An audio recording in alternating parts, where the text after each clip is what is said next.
Assalamu alaikum. Welcome back to session 2 of part 5. Paragraph 451, it's a new paragraph and it sets out that decisions and actions should be regularly reviewed, and based on that, relevant policies should be updated and lessons learned should be reflected upon. So basically each report of sexual violence and sexual harassment should be reviewed regularly, because each case will be dealt on a case-by-case basis. So for some cases you'll deal with them internally, where there's some you'll refer them to social care, some you'll refer to police. So there are 4 scenarios that you can consider. Khadija, can I just interject here for a second, that this is actually, again, another running theme throughout this revised guidance, that reflection post a report of abuse needs to be given thought and evaluation. And I think that's the most important thing that the schools need to recognise, that it has emerged from this guidance, is that it's not just about managing that report and providing support for victims and perpetrators, but it's also about what has happened. What is it that we need to make our pupils more aware of? What curriculum do we now need to strengthen, or indeed introduce if it's not part of what you teach? And it will be expected that takes place. And so part of the review of your evidence files and case files that inspectors will do will be to look at what you did next. So it's really important that you are aware that this is something that we have been told of a number of times now in the revised guidance, and it's there for a reason. It's there to tell us practitioners in our schools that in order for us to address this issue, to keep young people safe, we need to be undertaking these evaluative measures. So in that list of actions that you are drawing up on things that you need to do, I certainly would strongly advise that you add this to that list. Yeah. Yeah, so the 4 likely scenarios to consider when managing a report are, 1 is that you'd manage it internally. Now that would be only when it'd be a one-off case and you feel that a referral to social care is definitely not required. But even a referral to early help, you would think would not be necessary at that point, because the perpetrator, you know, there's no previous offences for the perpetrator, there's no concerning behaviour that you've got recorded. So it's just a one-off incident, and you feel that some pastoral support and you know, utilising your behaviour policy would be sufficient in this instance. So that would be when you would manage a case internally.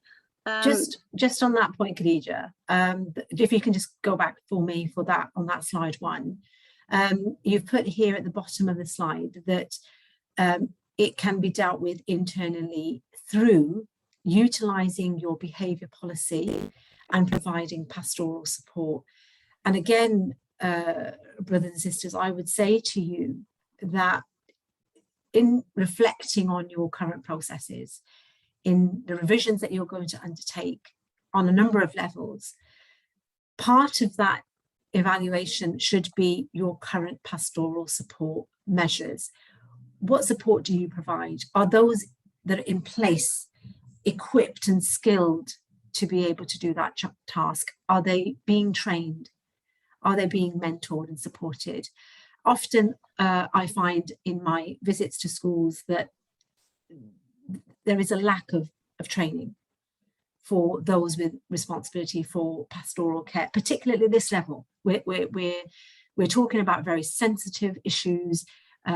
Children can be affected in so many different ways. It really can, and we talked about this earlier, it can impact on their educational attainment, and children will manage it differently. And so your staff need to be trained. And again, it's really reflecting on what do they know, what do they need to know, where can we get that support training from? And schools often say to me that, you know, Sister Hasina, we cannot always afford to send our staff, our leaders on CPD events. But sometimes that can be without cost. And if you've got good relationships with other schools in your community, state schools or other Muslim schools, it's really about contacting them and asking them if it's possible for your pastoral leads or pastoral team to observe the good practice that's happening in their schools and to be able to learn from other colleagues. So it's something that you need to just to reflect on, that there will be times when you'll have to manage cases internally. Are those teachers able, or those members of staff able to do that task? Are they equipped to do that task, and what more do they need? So again, it would be something that I would ask you to add to those list of actions. Thank you, Khadija. The second option would be early help. So in line with what we've just mentioned about managing internally, your school may decide that children involved do not require referral to children's social care and may just benefit from early help instead. So that's fine, because early help would be when the problem is just emerging, but that would be for you to decide, so that where they say that each case of sexual violence and harassment would be dealt by on a case-to-case basis, that is what it's referring to, because you would have to make a judgment on how you will deal with this, with each case. Early help can be particularly useful when it comes to violent, harmful sexual behaviors. So not violent sexual abuse, but sexual behaviors when the child starts portraying these kind of behaviors. So it would be good to do an early help referral before you actually escalate into a sexual abuse or sexual violent physical incident. It is really, really important that your DSL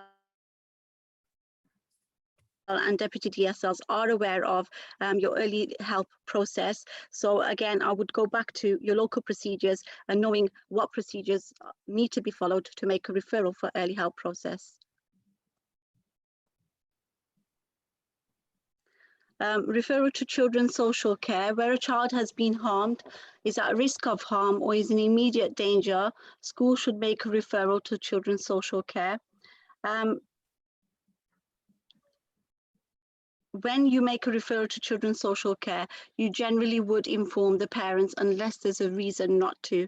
But again, you would make that decision in line with advice from children's social care, whether you need to, whether, in a case, if you decide not to share information with parents, the fact that you're making a referral, you would seek advice with children's social care and discuss that with them first. Schools should not wait for an outcome from children's social care. Schools should take, it is a school's responsibility to ensure that protection is provided for the victim and other children in the school, rather than wait for children's social care to come back to you. That would be something you'd do immediately.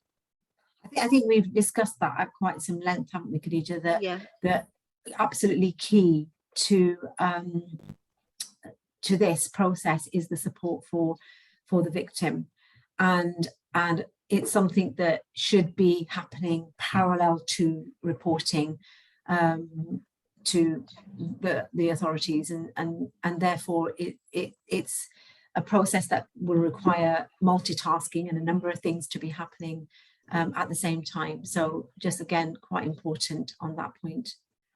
Say, well, we don't feel that intervention is required on our behalf, but if the school feels that the child is still at risk, you should refer again. So like previous safeguarding procedures, where you make a report for you make a referral to children's social care, and you feel that there's been no change in that child's circumstances and that child is still at risk of harm, you were told that you have to press for a referral again. You have to re-refer that child.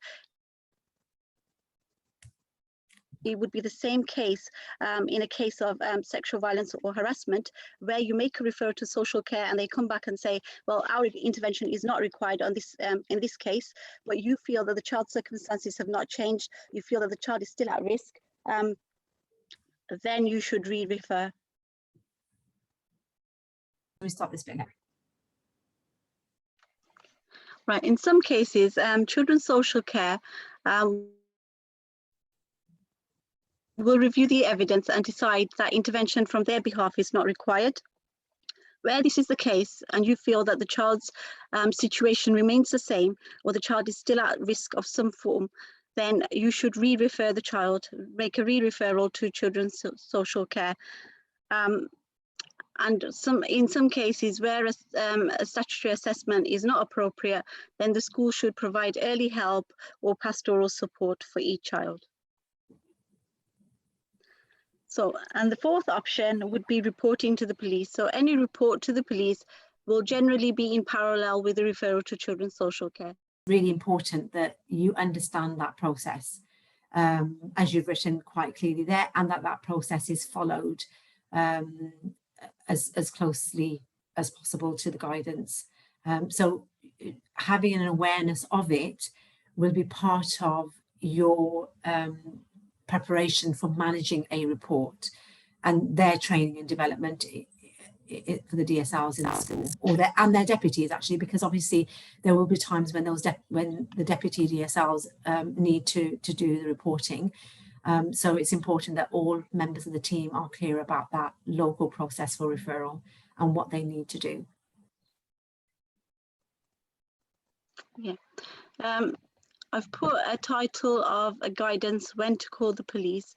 Now that guidance would be quite useful, is quite useful for schools, because it gives you a list of situations where police can intervene and can support schools. So that would be a good, that would be good. And it's a good checklist, isn't it, Khadija? It's a good checklist for schools. If you're unsure, open up the document, it's there in front of you, scroll down and see whether what's happening in your school fits the criteria, and then obviously make that call. But it does serve as a really useful checklist. Yeah. So when a report has been made to the police, you should consult with them and agree what information you can share with staff and other people of the school community, what information you can share with the perpetrator and their parents. It is best that you discuss that with the police before sharing or disclosing any information to anybody, because you don't want it to be that you disclosing incorrect information could jeopardize any investigation. Therefore, you need to ensure that you consult with the police at all times. You should also discuss with them the best way to protect the victim and to ensure that how best it is to kind of keep the victim anonymous as possible.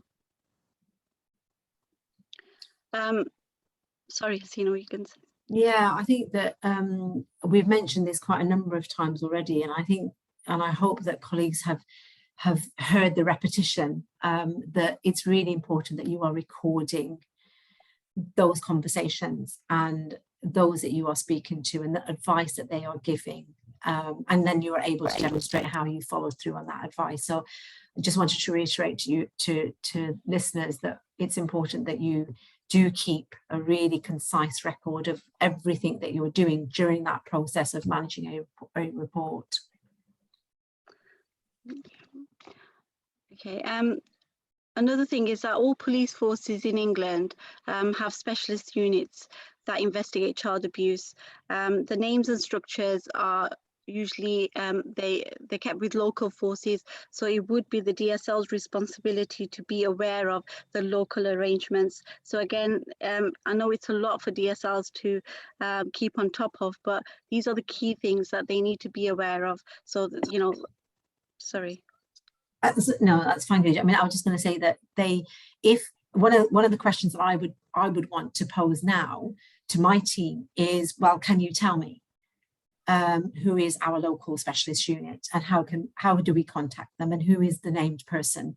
And actually, for head teachers, senior leaders that are listening, it's a good checkpoint. It's a good way of asking your team if they know, and actually if they don't, to find that information and to be able to have that to hand easily in the event of having to make a telephone call or to make contact. So certainly again, but this would be something for senior leaders to head teachers and perhaps even members of the governing body to check whether that information is known. And it might be that they weren't aware that they had to know this. I mean, Khadija, in your experience, would you say that the DSLs that you've come across would know this information easily? Because I'm not sure that they would. No. I would say it's not something. I think a lot of DSLs would struggle to tell me who their specialist units are, because it's not, sometimes again, like I said in a previous session, that it really differs from local authority to local authority. Some local authorities are quite open and they share quite frequently key contacts, and some local authorities don't. So I think it would be upon the DSL to ensure that before school starts, they get this information, it's listed, all key contact details are listed. So, you know, if in the and event, again, we could also, actually, this could be added, or this should be added, in my opinion, to the child protection policy. Yes, I was just going to say there should be a section for key contacts, and you know how the LADO information is put in the same way. But add it in, absolutely. And actually, all key contacts should be recorded in. So colleagues, another one for you to add in if you've not done so already, but also just remember that this particular point has been stressed, and therefore it must be followed. If it's in keeping children safe and it's telling you this is important, that DSLs know this, then head teachers, it's something really a matter for you to ensure that they are doing getting that information and making sure that they would know who to contact. But I think that's from, on the information that we're sharing with you at the moment on managing a report, this is probably quite an important piece of information. Yeah. Right, so whilst protecting children and taking disciplinary measures against the alleged perpetrator, it is important for the DSL to ensure they work closely with the police. Schools have to impose certain sanctions onto the perpetrator. So where disciplinary procedures are going to be followed, this should be discussed with the police first to ensure that any sanctions that are imposed on the perpetrator does not jeopardize the police investigation. I think again, Khadija's raised such an important point that normally you wouldn't be speaking to external agencies about the disciplinary measures that you are taking as a school. That's not something that schools do. They don't normally seek advice, but in this case, it is something that has been advised. And in fact, the words, it is important for the DSL to work closely to ensure that actions taken do not jeopardize the police investigation. So it's again something to perhaps be aware of, and maybe schools could think about putting together a flow chart or a diagram of actions to take, and so that you are reminding yourself what needs to be done when a case like this comes to your attention, because it's something that schools don't readily do. It can easily be missed, and so it's important that you've taken steps to ensure that you know what it is that's needed. I mean, I don't know, Khadija, if you've got any more advice on that point.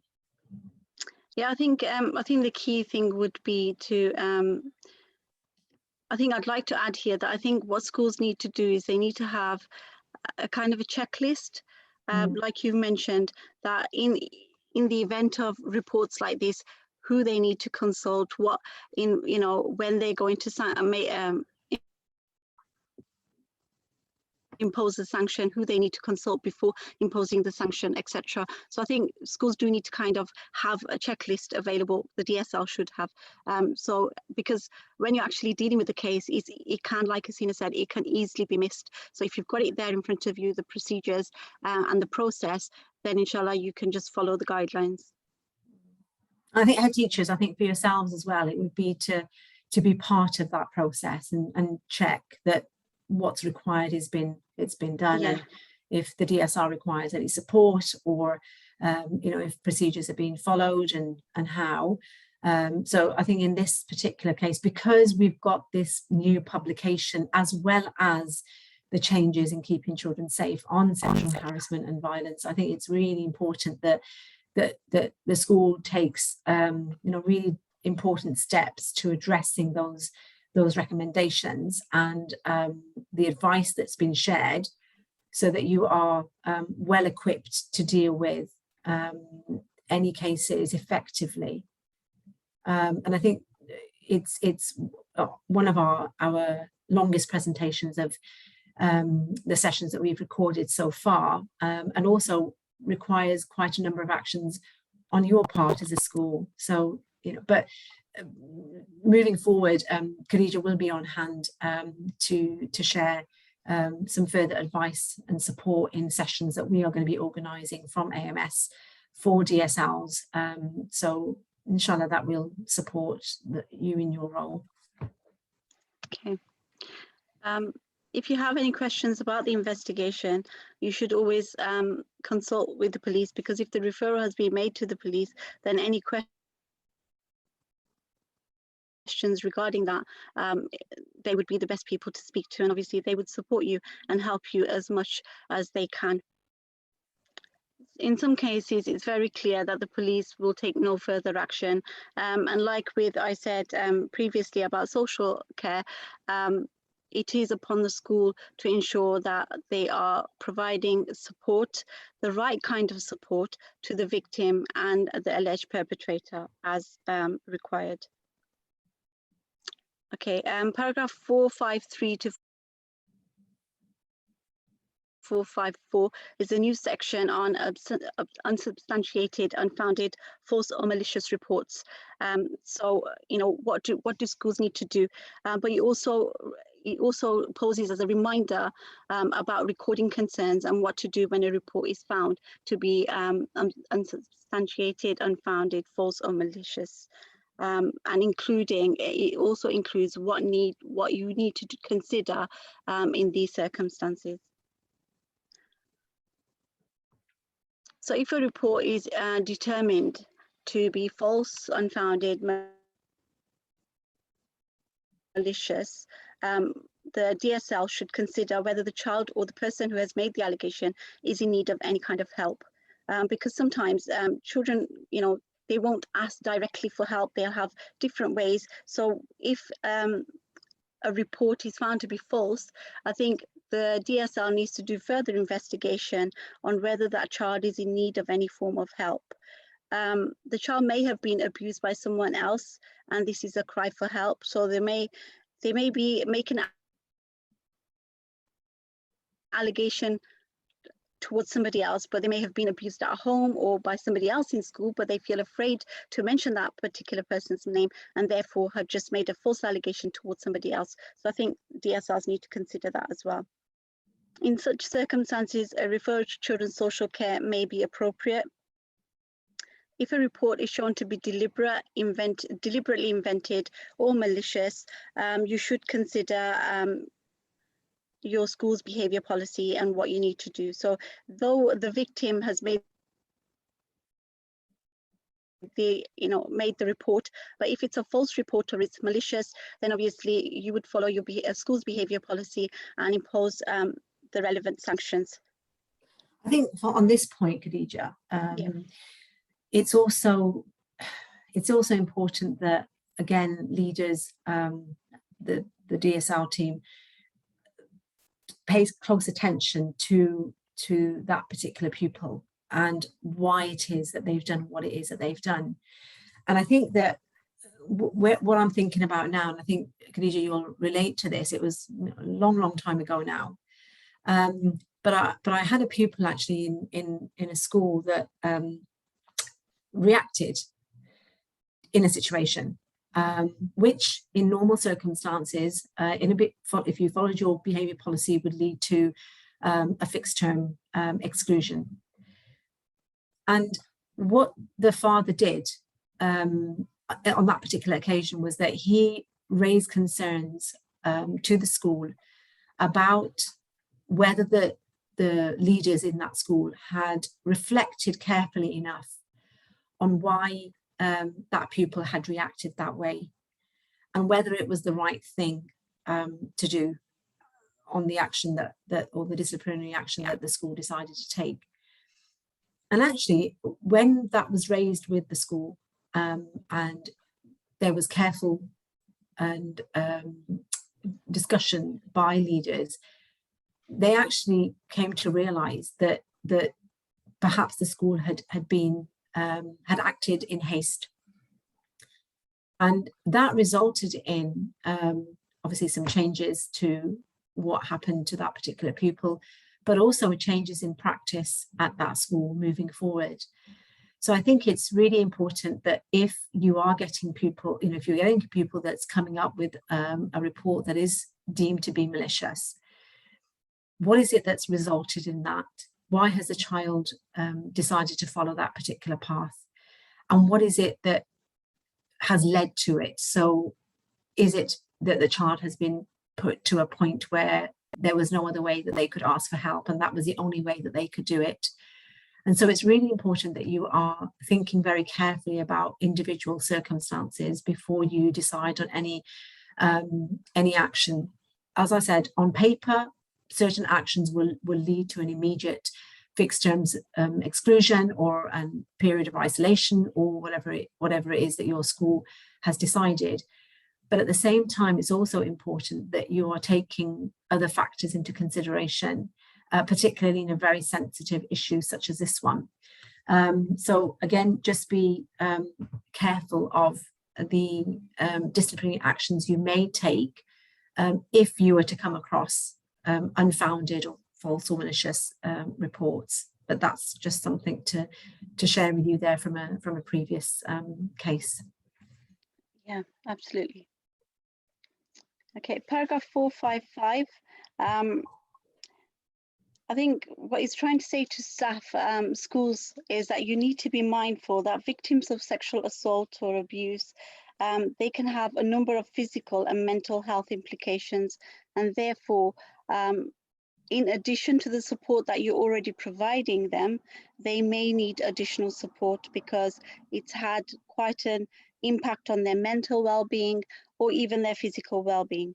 So therefore, I think schools and DSLs need to consider that and just ensure that in addition to the support that you're providing, is there any further support that is required? I think, Karina, that sort of reminds me about a case that we came across recently, where a pupil was going through a lot of difficulty. This is related to sexual harassment or violence, but it gives us the same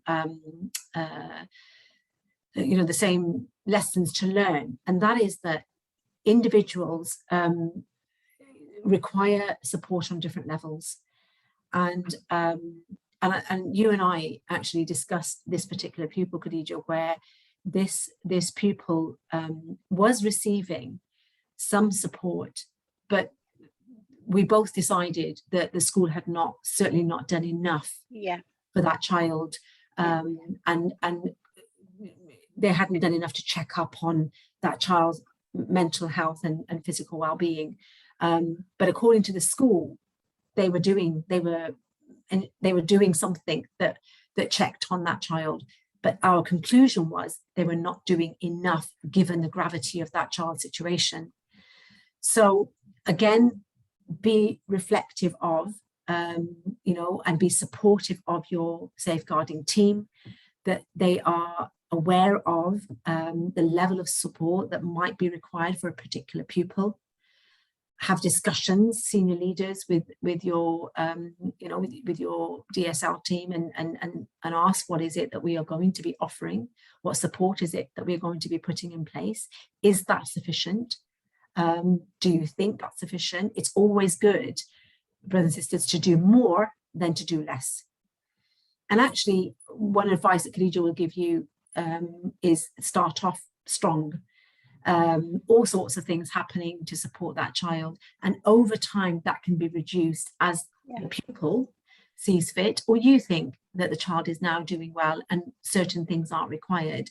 But of course that would take place with discussion with them, and again it's about asking about that child's needs and what are their views. And this is another running theme throughout this revised guidance, about talking to that child and saying, are you ready for us now to stop doing this, or would you like it to continue? Should we do a shorter session? And so there are lots of opportunities for you to decide what needs to be done and when, but it's always great for the child to have done more than to have done less.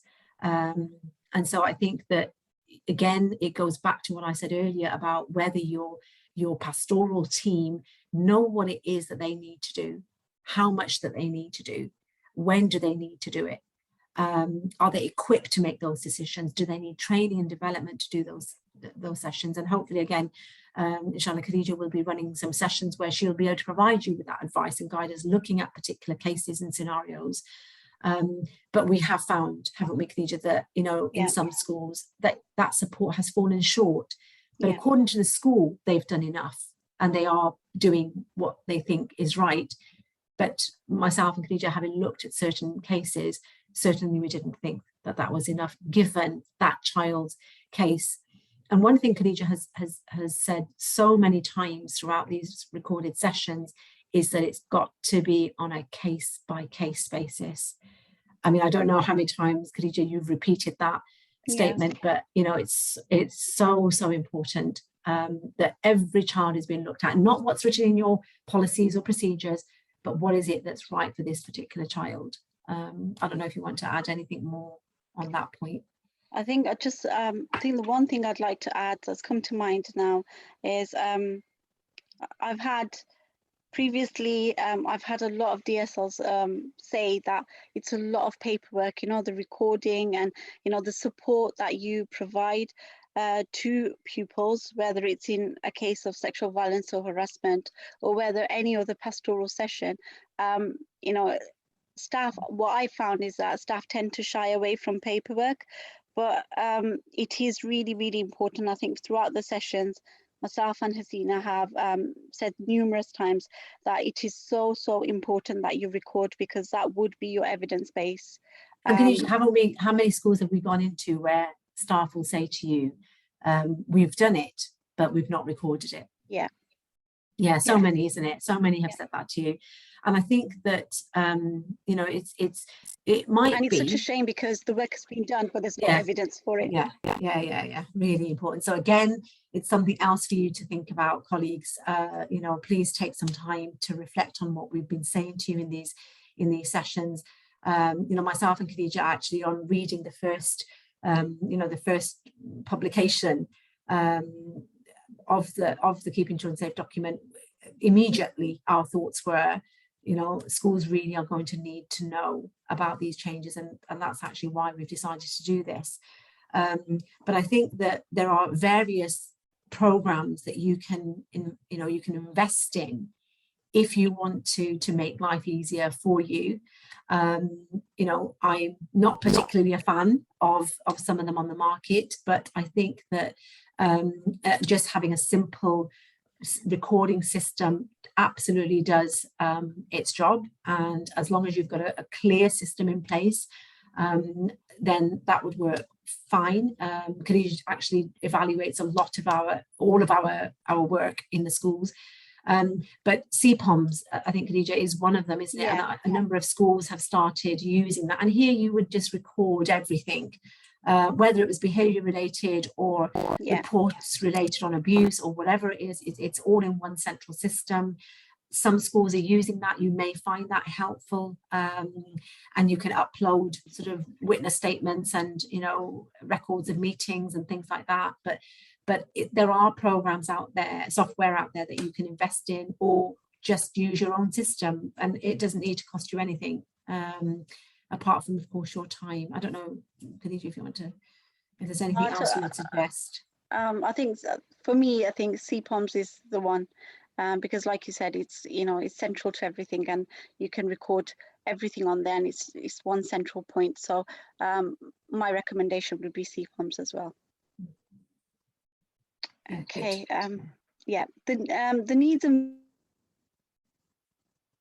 wishes of the victim should be paramount. They should feel in control as much as possible throughout, you know, the reporting and the investigation period.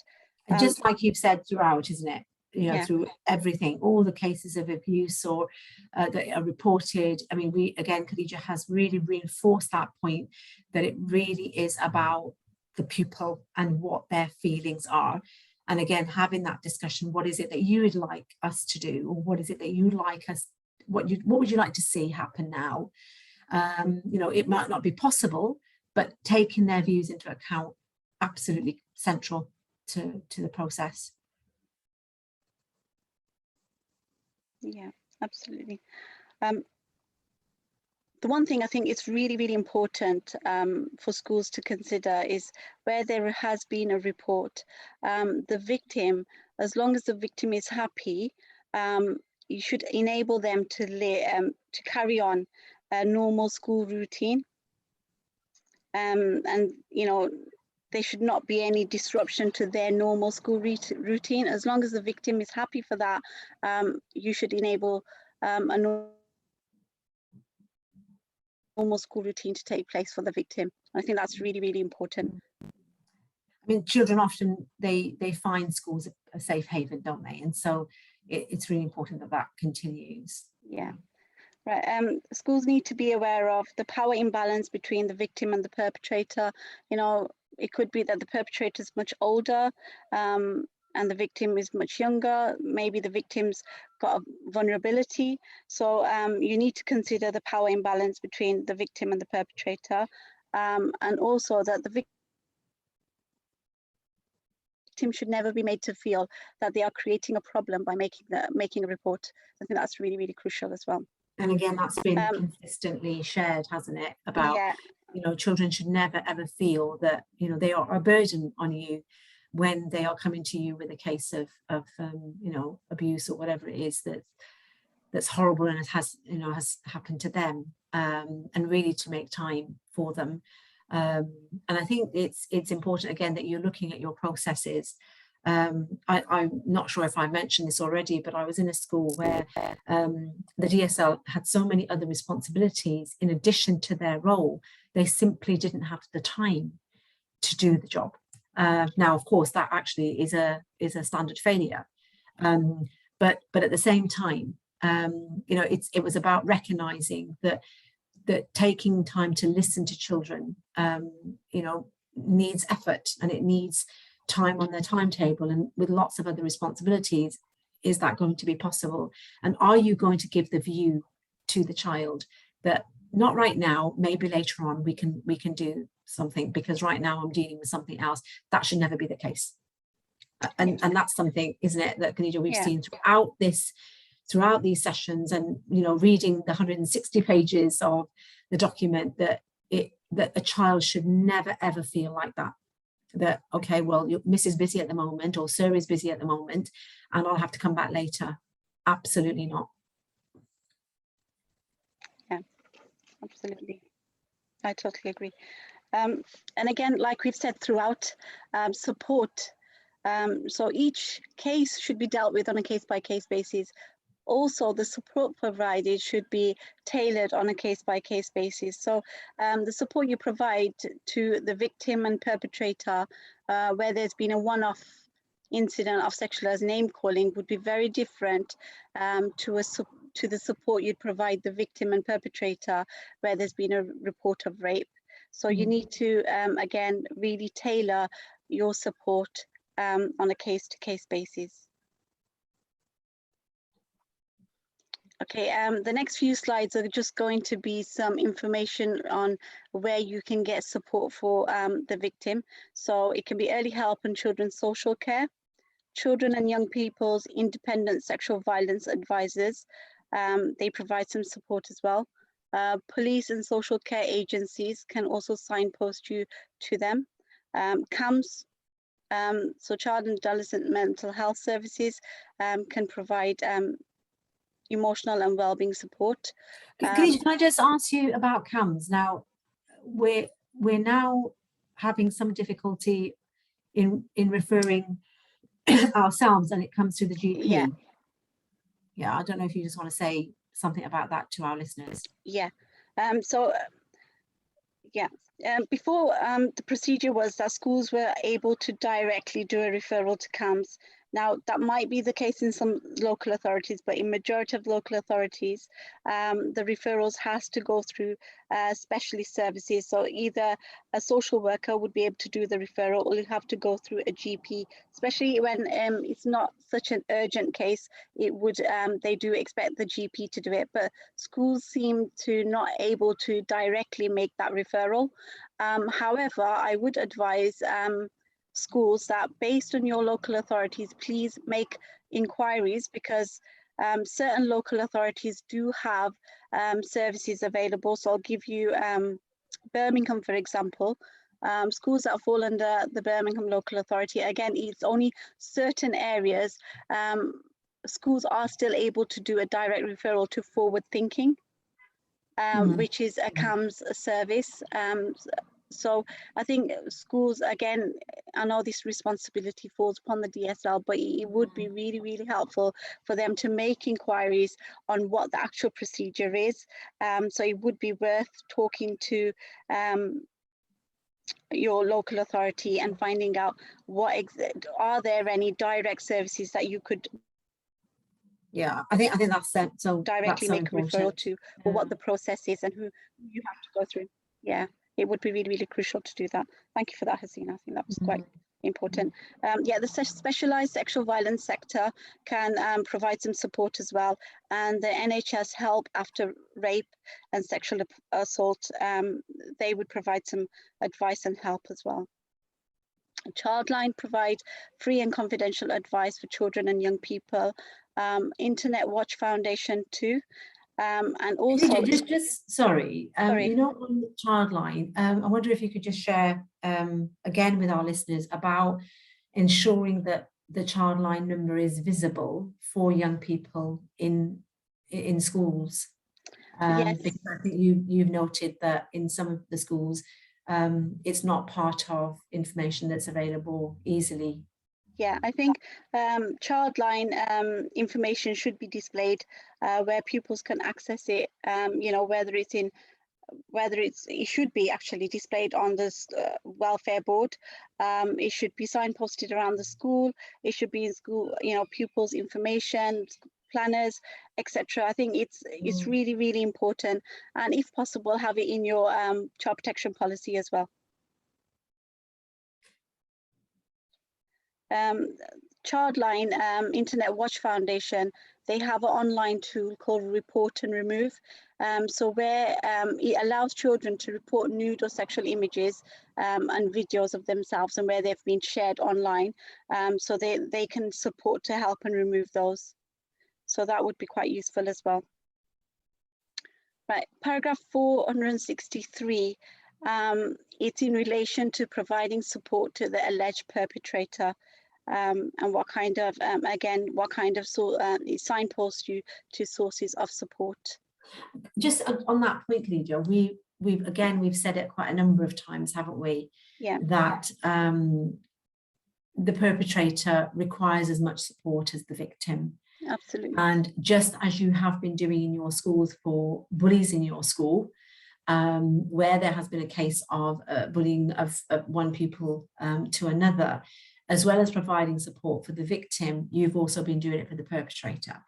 And that, again, has been repeated throughout the guidance. And so under this part, that's no different. And so, again, you'd need to think about what it is that you're doing with that particular pupil within your school. Yeah.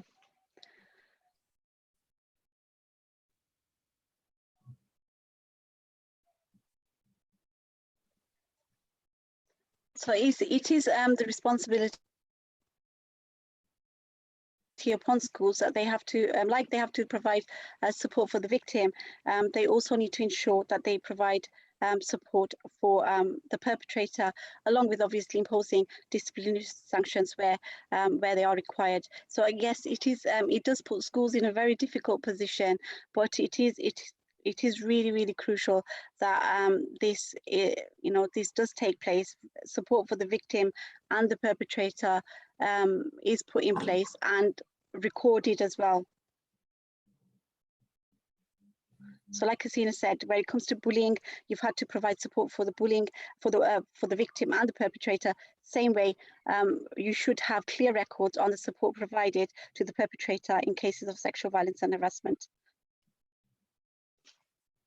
It does say that taking disciplinary action and providing appropriate support, it is best that they occur at the same time where possible.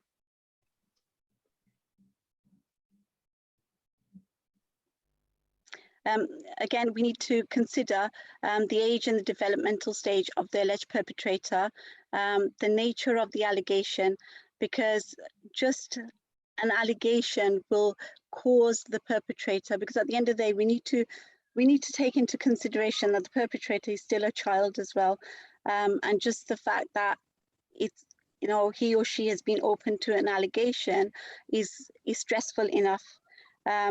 So during the investigation,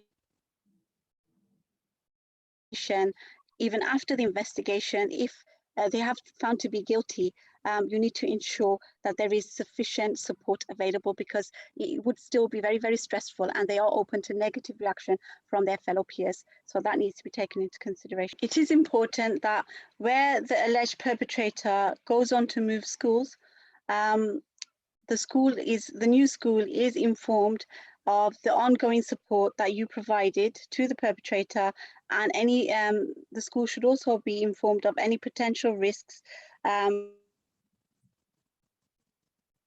the perpetrator may pose to other children or staff.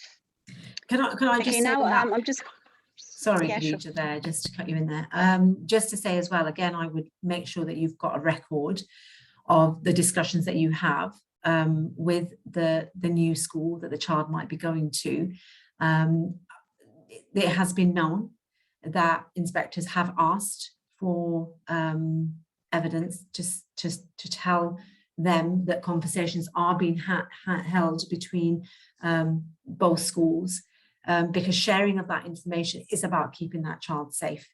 And so it's part of the process. And although they're leaving your school, you still have to have a responsibility to ensure that you are sharing with the new organization. So again, just make sure that if a child is leaving your school, that you are having those conversations, and that you are making a record of who you speak to and what is it that you share. Yeah. Now I'm just going to go through some sources of support. So the NSPCC provides free and independent advice about harmful sexual behaviours. There's the Lucy Faithful Foundation. They've developed a harmful sexual behaviour toolkit. They also provide support and advice and information on how to prevent it, links to organisation and helplines, and resources about harmful sexual behaviours by children, internet safety, sexual development, and preventing child sexual abuse. So really worth going to that one, isn't it? Yeah. Yeah. There's also Contextual Safeguarding Network Beyond Referrals. They provide a school self-assessment toolkit and guidance for addressing harmful sexual behaviours in schools. Stop It Now is quite good because it provides support for professionals in child sexual abuse prevention. So they're well equipped to keep children safe, but also provides a guide for parents and carers and professionals to help everyone do their part in keeping children safe. And they also run a confidential helpline. So that would be worth looking at as well, inshallah. Okay, and that brings us to the end of part 5, end of session 2, part 5. That is the last of our recordings. We really hope that Khadija and I have brought to your attention the many changes that are now included in the Keeping Children Safe document for 2021. We just have, at the time of this recording, we just have a few days to go before it's what needs to be implemented in schools. I know for schools there's going to be quite a lot to do, but we hope that the sessions have really been supportive in helping you to put ideas together about what actions need to be taken. Moving forward, inshallah, the association is going to be holding half-termly sessions for DSL, so forums for DSLs to come to. On your screen there, we've also got the dedicated email for you to write into if you've got any questions or concerns. Khadija will be accessing those and responding to them. And hopefully, inshallah, if you're able to join us, we do have a live question and answer session, which is tomorrow on Friday, the 27th of August. But if you're listening to this recording after that date, then the next time you'll be able to share concerns is either at the half-termly meetings that we hope to hold, or through contacting us via email. So we pray, inshallah, that you are able to put some of the ideas that we've shared with you into practice, and that it will be of benefit to your students, and keep your children safe, inshallah, bi'iznillah, and we will leave it there. So jazakallah so much for listening to us. Khadija, I don't know if you want to say anything. I'd just like to say jazakallah as well, and yeah, assalamu alaikum. Wa alaikum. Assalamu alaikum.